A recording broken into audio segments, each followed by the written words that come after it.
One piece मांगा chapter 1110 के brief spoilers अभी अभी ड्रॉप हुए हैं और भाई साहब ये एकदम तहलका चैप्टर होने वाला है। ओडा सेंसे ने एक बार फिर प्रूव कर दिया है कि why he is greatest of all and mark my words, Egghead arc अभी तक की बेस्ट आर्क होने वाली है। सो बिना ज्यादा टाइम वेस्ट किए चलो सीधा करते हैं स्पॉयलर्स को डिस्कस। सबसे पहले आता है चैप्टर का cover. According to multiple leaks ये कहा जा रहा था कि हमें चैप्टर के कवर में देखने को मिलेंगे Akira Toriyama AKA the creator of Dragon Ball Z, who unfortunately passed away few days ago. May his soul rest in peace. But ऐसा नहीं हुआ, बल्कि हमें वही वानो वाली कवर स्टोरी कंटिन्यू होते हुए दिखेगी, जहाँ पर यामाटो वानो कुनी को ट्रेवल करते हुए देखने को मिलेगी। बट स्टिल यहाँ पर बहुत ज्यादा चांसेस हैं कि हमें एक स्पेशल डेडिकेटेड पैनल देखने को मिलेगा अकीरा तोरियामा के लिए। अब बढ़ते हैं चैप्टर के असली स्पॉयलर्स की ओर। सबसे पहले हमको देखने को मिलता है जोरो वर्सेस लूची, और यहाँ पर एज एक्सपेक्टेड जोरो लूची को फाइनली हरा देता है। इस चीज की प्रेडिक्शन मैंने ऑलरेडी पिछली वीडियो में ही दे दी थी।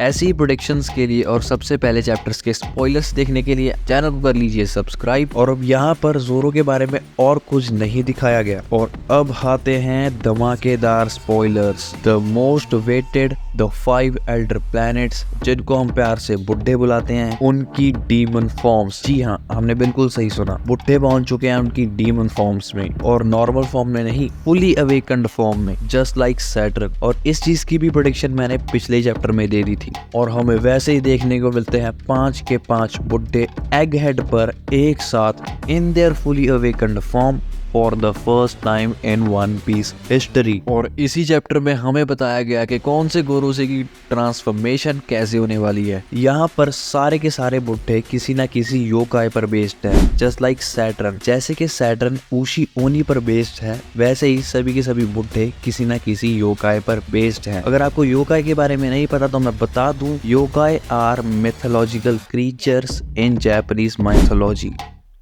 यहाँ पर 100% क्लियर तो नहीं है कि कौन से गोरोसे के पास कौन सा योकाई है, लेकिन हमारे पास बहुत सारे क्लियर हिंट अब देखने को मिलेंगे। और जो भी प्रेडिक्शन यूट्यूब कम्युनिटी ने पहले लगाई थी वो ऑलमोस्ट सारी की सारी गलत प्रूव होती हैं। और अब सबसे पहले हमें देखने को मिलता है saint Ethan Baron Venus Juro, the war god of finance, the OGest and the scariest of them all as a wild horse. इसका सिलोहेड देख के लोग बोल रहे थे कि ये एक धुआं होने वाला है, स्मोक होने वाला है, ब्ला ब्ला ब्ला, और ऐसा कुछ नहीं हुआ। ये बुड्ढा होने वाला है एक जंगली घोड़ा, और भाई मेरे हिसाब से ये बेस्ट होने वाला है। I just can't wait to see his form in manga chapter। तो बात करें इसकी योकाई फॉर्म की, तो ज्यादातर चांसेस यहाँ पर ये हैं कि ये बुड्ढा बेस्ड हो सकता है तिक बालंग हॉर्स योकाई पर। ये जस्ट एक स्पॉइलर वीडियो है, इसीलिए मैं यहाँ पर थ्योरीज तो नहीं बना सकता, लेकिन इसकी थ्योरी जो ही सून इसी चैनल पर आपको देखने को मिलेगी, तो उसके लिए चैनल को सब्सक्राइब कर लीजिए। और इसके बाद आता है हमारा Saint Shepherd Jupiter, the war god of agriculture. और इसके बारे में बहुत सारी अलग अलग प्रेडिक्शंस लगाई जा रही थी, क्योंकि इसके सिलोहेड से कुछ भी क्लियर नहीं हो रहा था। और मुझे पर्सनली इस बुड्ढे से बहुत ज्यादा एक्सपेक्टेशंस थी। और ये देखने को मिलता है as a giant monstrous worm, और ये अकॉर्डिंग टू लीकर सबसे ज्यादा स्केरी है दिखने में। इसके सिलोहेड से देखकर किसी ने ये तो एक्सपेक्ट नहीं किया था कि एक वॉर्म होगा, पर ये जो भी होगा बहुत स्केरी होने वाला है। और ये इन रियल लाइफ हो सकता है ओमोकुदे वॉर्म पर बेस्ड। और देखना ये बाकी है कि इनकी पावर्स क्या होंगी। और फिर इसके बाद आता है Saint Marcus Mars, the war god of environment. और ये बुड्ढा है एक जायंट स्केरी बर्ड, जो कि स्टार्टिंग से ही इसके सिलोहेड के देखकर क्लियर था, क्योंकि ये एक सीधा सा एक बर्ड होने वाला है।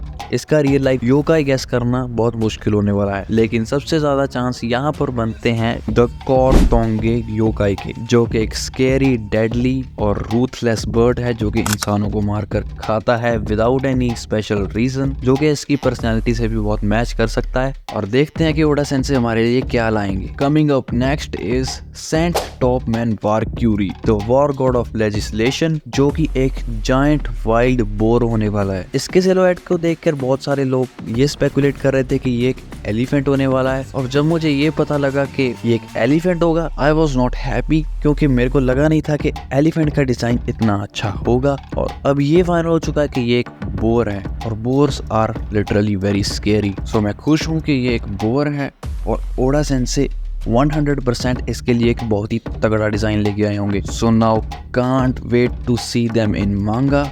और इनकी पावर्स क्या होंगी ये तो अब चैप्टर में रिवील हो ही जाएगा। लेकिन इसके साथ ही एक और बहुत तगड़ा स्पॉइलर हमको देखने को मिलता है कि ये गोरो से सिर्फ आएंगे ही नहीं, बल्कि आते ही लूफी पर पांचों के पांचों इकट्ठे अटैक भी करने वाले हैं। और इस अटैक से बचाने के लिए लूफी को आ रहे हैं जायंट्स मैदान में। और वही जायंट्स जिनको लिटिल गार्डन में मिस्टर 3 ने ही पेल रखा था, वो सीधा आ चुके हैं गोरो से के साथ लड़ने। मेरे को यहाँ पर ये तो समझ में नहीं आया कि उनको एक कैसा पावर अप मिला कि वो सीधा आ चुके हैं गोरो से लड़ने। सो देखते हैं कि अब क्या सीन बनने वाला है। पर यहाँ पर हम कुल मिला के ये तो कह सकते हैं कि ये one of the best chapter हो सकता है 2024 का। और इसी चैप्टर के फुल स्पॉइलर सबसे पहले देखने के लिए चैनल को कर लीजिए subscribe. So thanks for watching.